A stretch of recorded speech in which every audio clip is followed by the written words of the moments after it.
நன்றி. அது எல்லாரும் தான் அழைப்பாங்க. இதுல இது எங்க நிலைப்பாடு. இத்தனை ஆண்டுகால நாம் தமிழர் பயணம் சட்டமன்ற கூட்டணி இருந்தா நல்லா இருக்கும். அதெல்லாம் இருக்காது. இப்ப கூட்டணியில இருக்கிற இத்தனை ஆண்டுகள்ல திராவிட கட்சிகள் இத்தனை ஆண்டு இருக்குது. திமுக அதிமுக மாதிரி இந்த நாம் தமிழர் கட்சி தமிழ் தேசிய அரசியல் வளருது, எழுச்சி வருது அப்படின்னு இங்க ஒருத்தர் இல்ல அப்படின்னா இத்தனை ஆண்டு கழிச்சு தமிழ்ல அரசாணை வெளியிடப்படும் அப்படின்னு ஏன் வருது? இந்த நேத்தான் கட்சி ஆரம்பிச்சு ஆட்சிக்கு வந்திருக்காங்களா? இந்த 4.5 ஆண்டுகள்ல ஏன் தமிழ்ல அரசாணை வரல? ஏன்னா அவன் வளர்றான், அந்த அரசியலின் தேவை அதிகமாகுது. அதானே எல்லாம் நீங்க பேசுனீங்க. முற்போக்கு பேசுனீங்க, பெரியார் பேசுனீங்க, சமூக சீர்திருத்தம், சமநிலை சமூகம், சாதிய தீண்டாமை ஒழிப்பு, ஏற்றத்தாழ்வுகள் மறுப்பு எல்லாம் தான் பேசுனீங்க. ஆனாலும் ஆதி தமிழ்குடி ஊராட்சி மன்ற தலைவரை வந்தா உட்கார நாற்காலி இல்ல.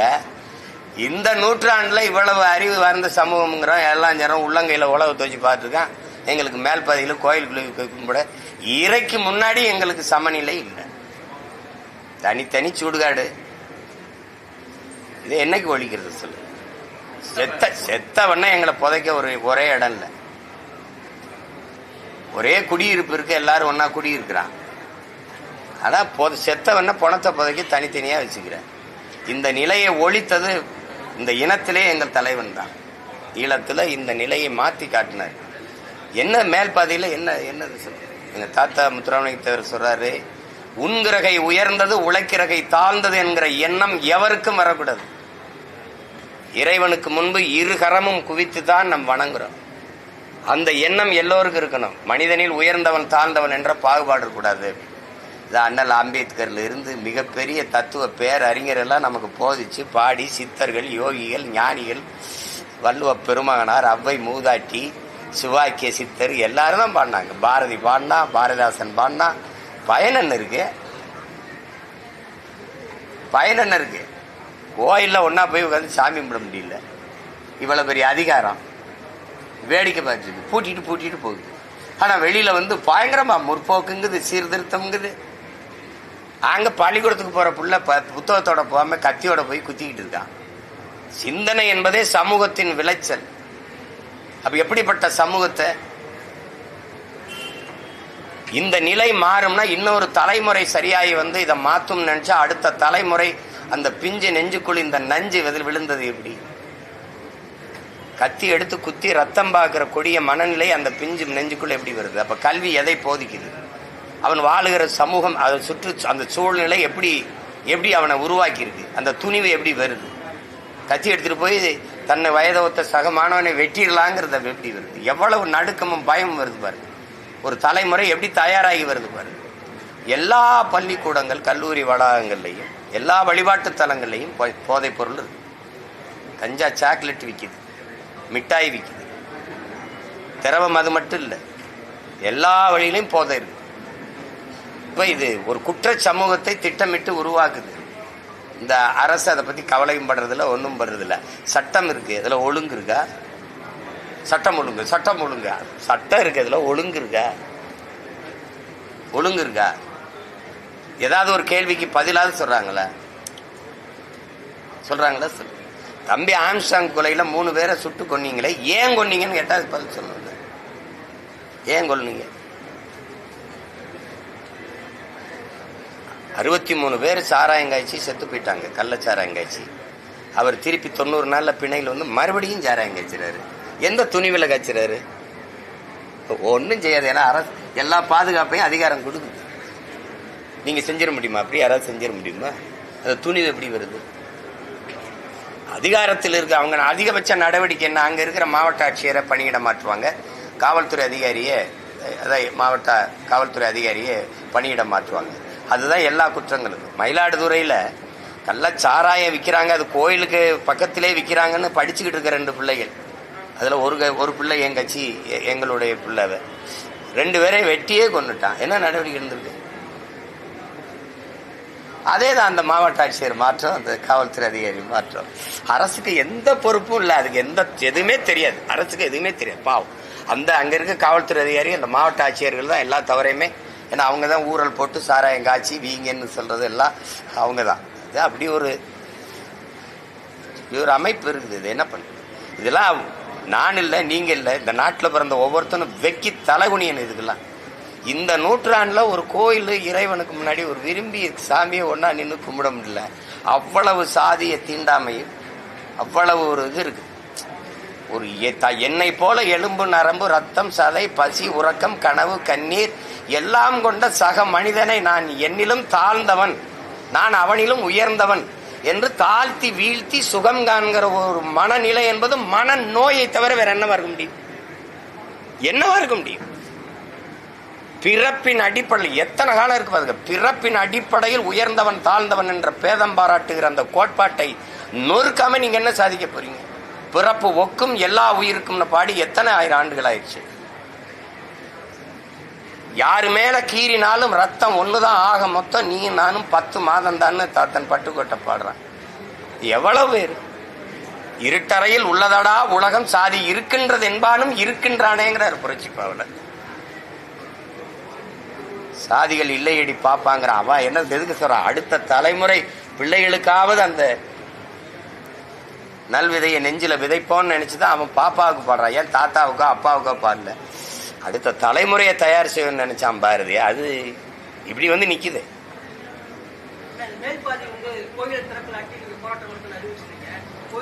அது நான் சொன்ன கோயில் நுழைவு போராட்டம் செய்வேங்கிறதுக்காக தான் அவங்க அறிவிச்சாங்க. ஒரு அரசு இவ்வளவு வலிமை பெற்ற இதை விட கொடுமை.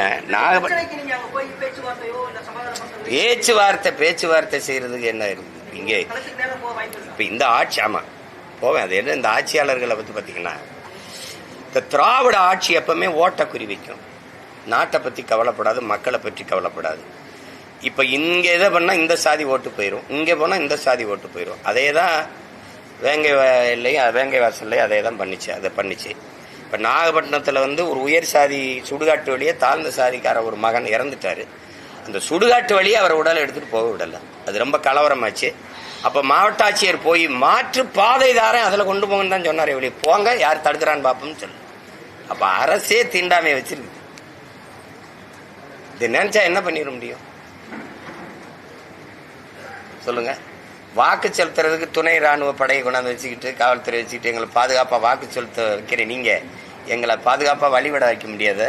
அப்ப எதுக்குத்தான் இந்த அதிகாரம் இருக்கு? எதுக்குத்தான் அதிகாரம் இருக்கு? எதுக்கு பேசுறீங்க நீங்க? பெரியார் சமூக சீர்திருத்தம் செஞ்சு விட்டாரு, சாதியை ஒழிச்சு விட்டாரு, முற்போக்கு எல்லாம் பேசுறீங்க. எங்க இருக்குது இது? ஒரு கோயில் வெளியில தெரியுது, எத்தனை கோயில் இப்படி பூட்டி கிடக்கு? சும்மா இது வருது. மாற்றுத்திறனாளிகளுக்கு இடஒதுக்கீடு தொடர்பா உள்ளாட்சிகள் மாநில சுயாட்சிக்கு சட்டம் இதை எப்படி பார்க்க? இல்ல மாற்றுத்திறனாளிகளுக்கெல்லாம் நம்ம முதல்ல செஞ்சிருக்கணும். அதெல்லாம் ரொம்ப அடிப்படை உரிமையும் கடமையும். அவங்க பல தடவை போராடும் போது இந்த அரசுகள் என்ன செஞ்சிச்சுன்னு நான் சொல்லி தெரிய வேண்டியதில்லை தம்பி. உங்களுக்கு இரவோட இரவா பாறை ஏற்றி கொண்டு போய் திருப்பி வர முடியாத காடுகளில் இறக்கி விட்டு போனது இருட்டுக்குள்ள உங்களுக்கு தெரியும். ஏன்னா நான் அவங்களோட நின்று போராடினவன். அந்த கண்ணீரை, கவலையும் கண்ணீரையும் நான் பார்த்தவன். இன்னைக்கு தேர்தல் நெருங்கும் போது இதெல்லாம் என்னைக்கு செயல்பட தொடங்கும்? மாநில தன்னாட்சியை என்னைக்கு பேசுறீங்க? என்னைக்கு பேசுறீங்க? மாநில சுயாட்சியில எது வருது? மாநில சுயாட்சியில எது வருது? கல்வி உரிமை வருதா? மருத்துவ உரிமை வருதா? வரி வருதா? போக்குவரத்து, சாலை போடுதல், பராமரித்தல் இதெல்லாம் வருதா? எதெல்லாம் மாநில உரிமையில வருது? மாநில சுயாட்சி சரி, அது தாங்க தன்னாட்சிங்கிற. நீங்க சுயாட்சி சரி, ஏதோ ஒரு ஆட்சி என்னைக்கு போடுறீங்க? என்ன நேற்று தான் கட்சி ஆரம்பிச்சு இன்னைக்கு ஆட்சியில் உட்கார்ந்துருக்கீங்க, உடனே மாநில தன்னாட்சி கேட்குறீங்களா? 18 ஆண்டுகள் தொடர்ச்சியா மத்திய அமைச்சரவையில, இந்திய ஒன்றிய ஆட்சி அவையில இருந்த ஒரு கட்சி, ஒரு மாநில கட்சி திமுக தான். அன்னைக்கெல்லாம் இந்த மாநில தன்னாட்சியை கேட்டு பெறாது. இந்த கல்வி உரிமை பறிபோனதப்போ இங்க பதவியில் இருந்தது யாரு? நீங்க. இப்ப 18 ஆண்டுகள் அங்க இருந்தீங்களா? அப்ப கேட்டு திருப்பி கொண்டு வந்திருக்கலாம். வலிமையா அதிகாரத்தில் இருக்கும்போது அது மாநில உரிமை. கல்வி என்பது மானுட உரிமை. இந்த நாட்டில் மாநில உரிமையும் கூட. அதை நீங்க எப்படி அங்க தாரவார்த்து கொடுத்துட்டு இப்ப நீட்டுக்கு எதிராக ஒரு தீர்மானம் போடுறேங்கிறீங்க. கொண்டு வரும்போது பேசாம இருந்தீங்க. இப்ப மாநில தன்னாட்சி யார்கிட்ட கேட்குறீங்க? பிஜேபி அரசு கிட்ட. அது மாநிலங்கள் பிரிக்கப்பட்டதே தவறுன்னு பேசுது. அதுகிட்ட போய் நீங்க மாநில தன்னாட்சி கேட்குறீங்க. ஒரு மாநில தன்னாட்சி என்பதே அந்த மாநிலத்தை அந்த மாநிலத்தின் மகன், அந்த மண்ணின் மகன், அந்த மண்ணை சேர்ந்த அந்த இனத்தின் மகன் ஆள்வதான் முதன்மையான உரிமை. மாநில உரிமையிலே மிக முதன்மையான உரிமை. வந்தேன் போனவெல்லாம் நாட்டை ஆண்டுட்டு எல்லா உரிமையும் பறி கொடுத்துட்டு என் மலையை வெட்டி நீங்க ஒரு கேள்வி கேட்கிற அதுக்கு பதில் சொல்ல மாட்டேங்கிறீங்க. கேரளாவில் மலை இருக்குதா இல்லையா? இருக்குது. மேற்கு தொடர்ச்சி மலையின் தொடக்கம் எங்க? கேரளாவில். கேரளாவுக்கு விளிங்கத்தில் துறைமுகம், கேரளாவில் கட்டடங்கள், கேரளாவில் சாலை போடுதல். இதற்கு ஏன் அவர்கள் மலையை வெட்டாமல் கன்னியாகுமரியில் இருக்கிற அந்த என்னுடைய மலையை, மேற்கு தொடர்ச்சி மலையை வெட்டி ஏன் ஏத்தி போகணும்? ஏன் ஏத்திக்கிட்டு போகணும்? கர்நாடகாவில் மலை இருக்கா இல்லையா? இருக்கு. அப்ப ஏன் என்னுடைய தருமபுரி கிருஷ்ணகிரியில் இருந்த மலையை அவர் யுவராஜ், அந்த பாரவுந்து சங்கத்தின் தலைவர், ஒரு நாள் பெர் டே, ஒரு நாளைக்கு லட்சம் டன் போகுதுன்ற, லட்சம் டன் போகுதுன்ற ஒரு நாளைக்கு. அப்படின்னா ஓராண்டு, ஒரு மாசம், ஓராண்டு மழை எங்க இருக்கும்? மழை இல்லைன்னா நிலம் பாலைவனம் ஆயிரும். மழை இல்லாத நிலம் பாலைவனம் தெரியாதா? எந்த அதிகாரத்தில் இந்த மலை எங்களை நீங்க வளர்க்க முடியும்?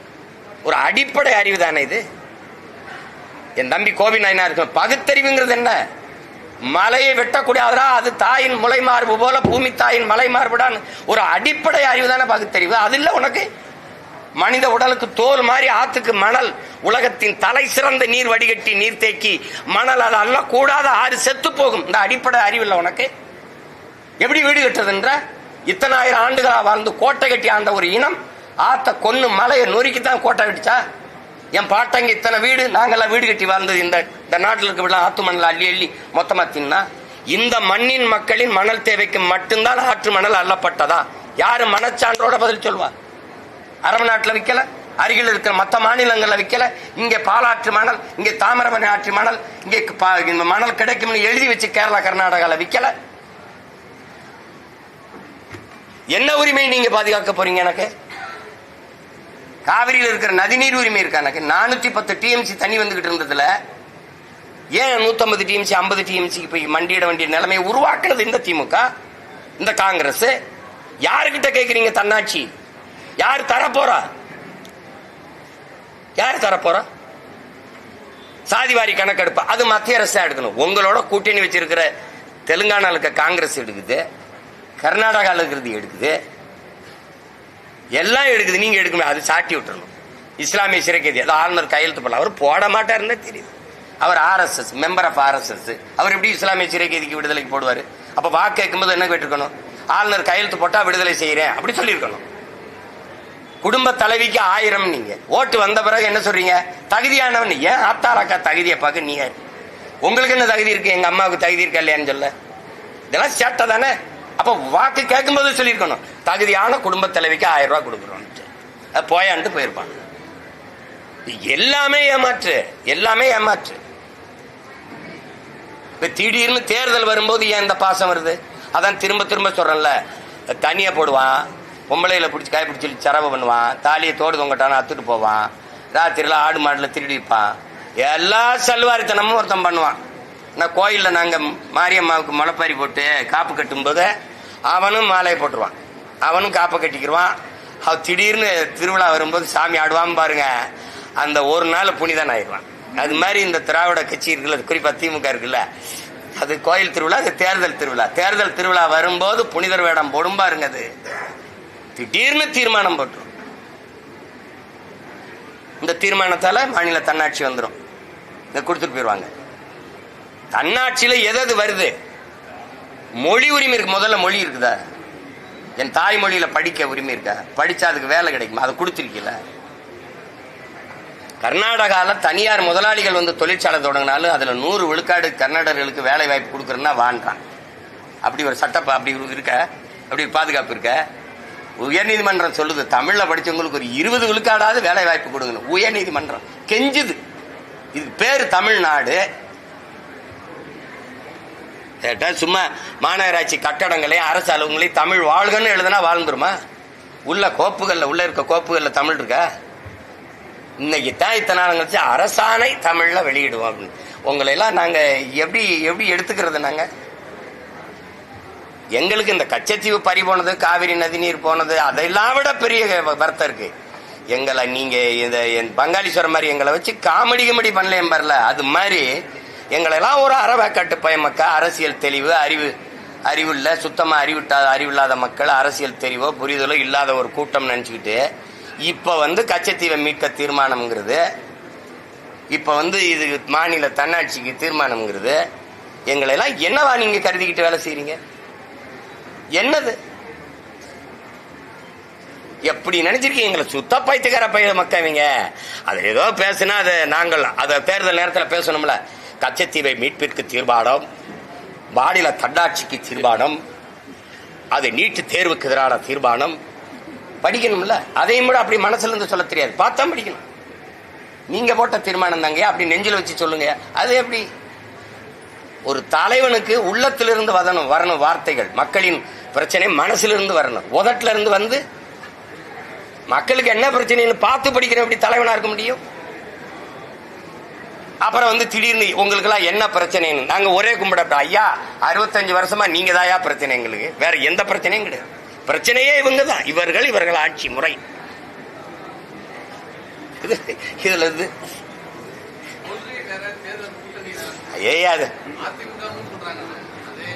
அது அவர்களுக்கு, எங்களுக்கு இல்ல.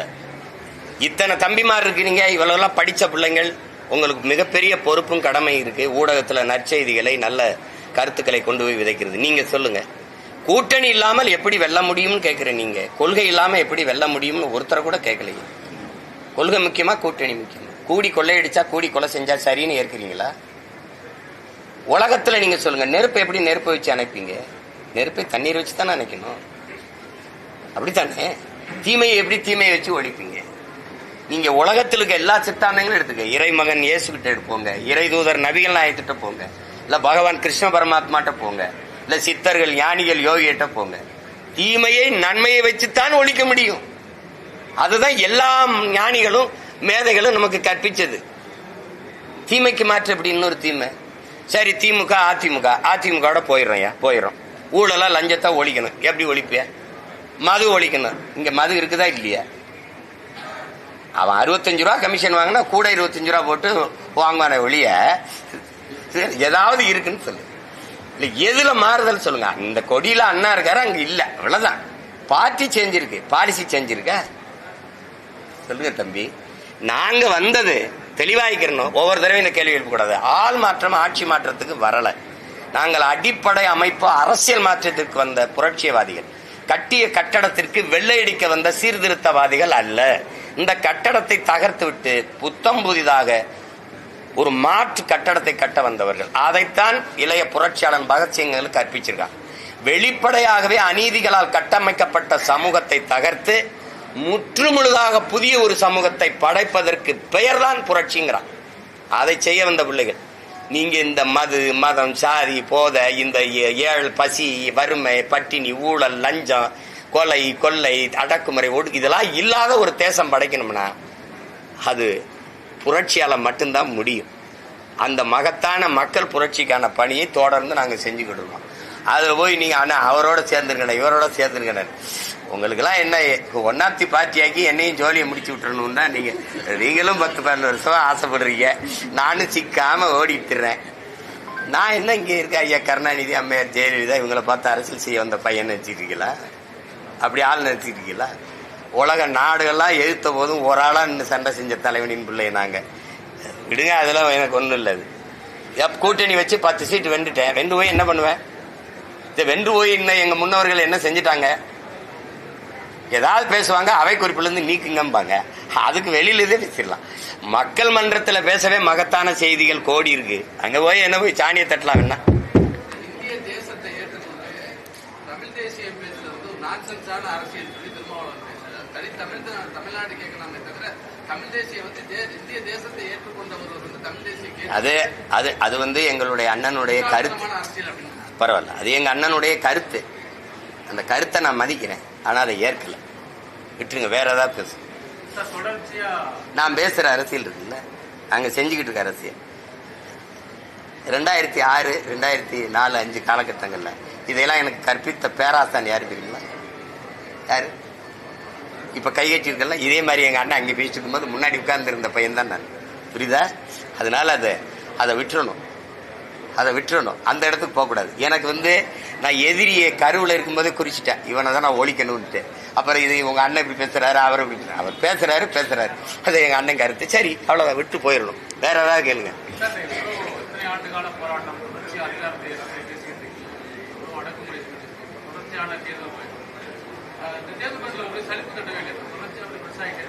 அது சலிப்பு. இப்படி வீர சுதந்திரம் வேண்டி நின்றார் வேறொன்று கொள்வாரோடி பாரதி எங்க பாட்டன்.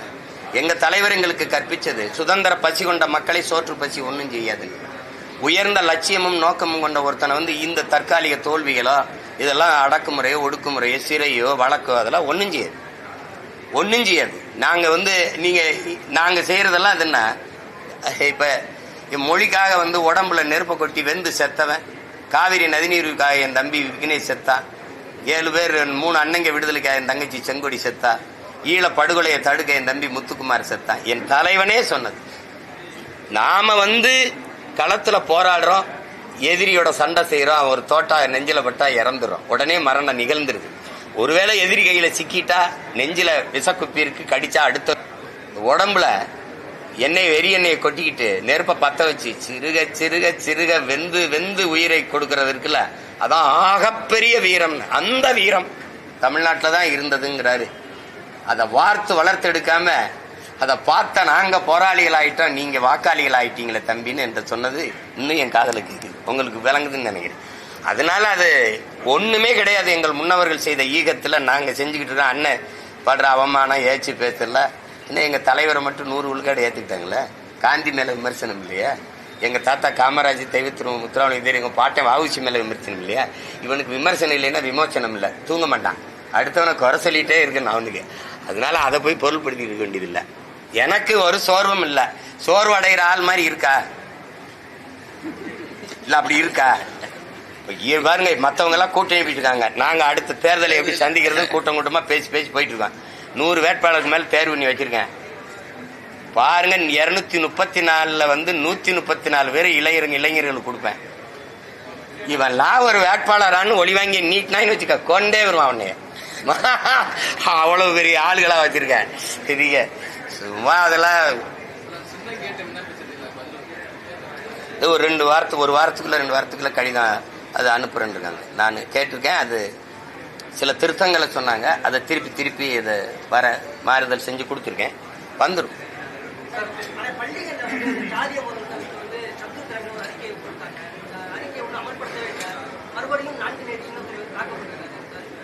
அதுதான் இது ஒரு குறிப்பிட்ட ஒரு இதை குறை சொல்லி சரியில்லை தம்பி. காரணம், அந்த காரணத்தை கண்டுபிடிச்சு அதை களைவதுதான் நிரந்தர தீர்வா இருக்க முடியுமே ஒழிய, ஒரு தவறு செய்யறவரை தண்டிச்சுட்டு போனா அந்த தவறுக்கான காரணம் அப்படியே இருக்கும்போது நோக்கம் இருந்தா அமல்படுத்திருக்கும்ல. சரி, அந்த துப்பாக்கி சூட்டுக்கு மட்டும்தான் அம்மா அருணா ஜெகதீசன் கொடுத்த அந்த அறிக்கை இருக்குல்ல, அதுல என்ன நடவடிக்கை இருக்குது? 3 மணி நேரம் நேர் நின்று சாட்சி சொன்ன ஒரு அரசியல் கட்சியை சார்ந்தவன் நான் மட்டும்தான் இருக்கேன். நான் கொடுத்தேன். அதுக்கு என்ன நடவடிக்கை இருந்திருக்குது சொல்லுங்க? எல்லாம் குழு. இதுவரை 30 குழுவா நம்ம போடப்பட்டிருக்கு. நான் பல முறை சொல்லிட்டேன், புழு கூட அரையங்கள நகரும், இந்த குழு அதுவும் நகராதுன்னு சொல்லிட்டேன். சும்மா அந்த நேரத்துல ஒரு சாலையில நீங்க பயணம் பண்ணிட்டு போனீங்கன்னா தம்பி, அப்படி சாலையை கொஞ்சம் பறிச்சு போட்டிருப்பாங்க, அப்ப டைவர்ஷன் போடுவாங்க, அப்படி திருப்பி விடுறது. அந்த அவங்க மொழியில மடை மாற்றுதல் அப்படிம்பாங்க. அந்த நேரத்துல நீங்க கொந்தளிச்சுட்டு இருக்கும்போது அப்படி நாங்க ஆதிநாராயணன் தலைமையிலே நாங்கள் இந்த இஸ்லாமிய சிறைக்கைதில் விடுதலைக்கு ஒரு குழு போட்டிருக்கோம். தங்கச்சி ஸ்ரீமதி இறந்து போனால் அதை விசாரிக்க 2 நீதிபதிகள் தலைமையிலே இன்ன வரைக்கும் அந்த கிராமத்துல விசாரிக்கிறாங்க. ஒரு கிராமத்துல ஸ்ரீமதிக்கு சொல்லுங்க, சிபிசிஐடி இன்ன வரைக்குமா விசாரிக்குது தம்பி?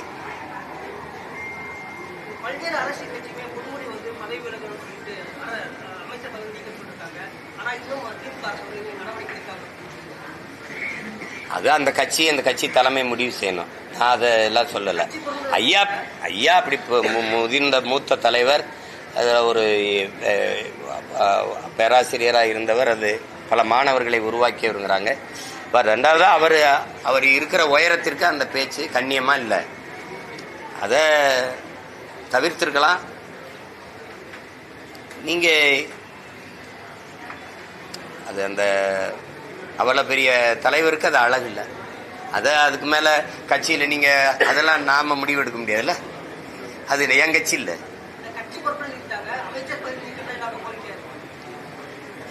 நீக்குனா நீங்க ஆறுதல் அடைஞ்சிருவீங்கன்னு நினைக்கிறேன் இல்லையா? நீக்குனா அவர் பேசுனது சரின்னு ஆயிருமா என்ன சொல்லுங்க. அது அவங்கதான் முடிவு எடுக்கணும்.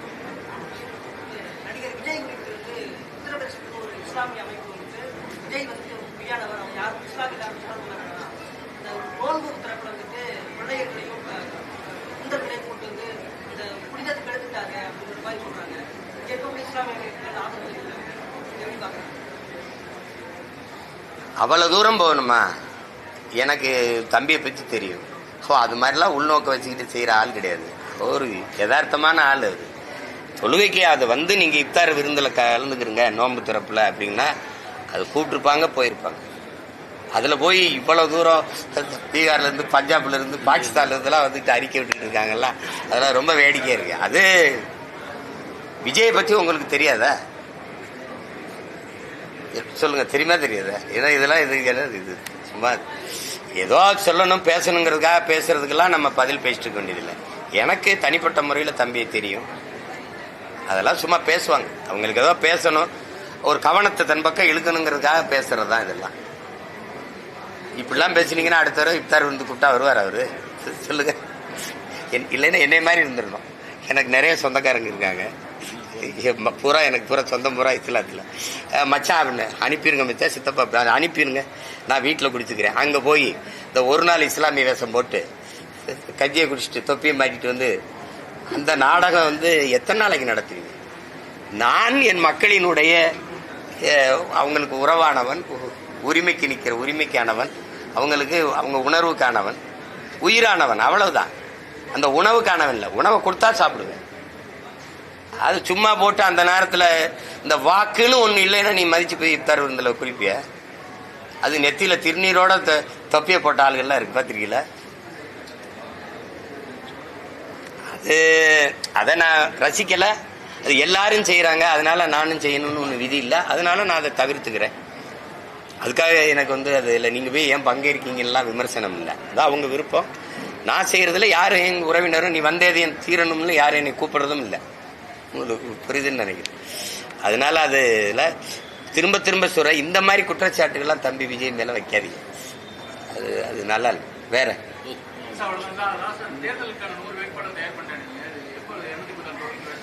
இல்ல, இப்ப நீங்க தம்பி கேட்ட மாதிரி சின்னத்துக்காக தான் காத்திருக்கேன். இப்ப சில இடங்கள்ல சொல்லி வேலை நடந்துகிட்டு இருக்கு. இப்ப தென்காசி, இப்ப வாசவநல்லூர் இதெல்லாம் அறிவிச்சுட்டேன் நிறைய இடங்கள்ல. தூத்துக்குடி, அப்ப கன்னியாகுமரியில நான் 6 வேட்பாளரும் போட்டோம். அப்ப இங்க கீழ்வேலூர்ல என் தங்கச்சி எங்க கார்த்திகா போட்டிடுறா. ஒன்று ஒன்னா தேர்வு பண்ணிட்டு வர்றேன். இப்ப எல்லாம் வச்சிருக்கேன். அப்புறம் மொத்தமா சொல்லிட்டா உங்களுக்கு ஒரு இது இருக்காது இல்லையா? அண்ணன் வந்து அதான் அமெரிக்கால போலாமா ஆஸ்திரேலியா போலாம்.